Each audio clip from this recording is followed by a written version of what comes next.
बड्डेचं अगदी छान असं सरप्राईज दिलेलं आहे. रेडी होऊन खाली आलेलो आहोत. कुठे जायचं आहे काही आयडिया नाही, पण फायनली त्या डेस्टिनेशनवर पोहोचलेलो आहोत आणि खूप सुंदर असं सरप्राईज मला मिळालेलं आहे.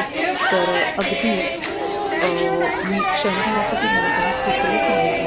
सर्व मैत्रिणींना माझ्या एकत्र आणलेलं आहे आणि बड्डेचं खूप छान सेलिब्रेशन केलेलं आहे. तर खूप सुंदर असं त्यांनी सर्व ऑर्गनाईज केलेलं होतं. खूप छान मला हे आवडलं आहे. तर थँक्यू अहो आणि सर्व माझ्या मैत्रिणींना. माझे सर्व फोटोज अशा प्रकारे त्यांनी कलेक्ट करून छान असं सेलिब्रेशन केलं आहे.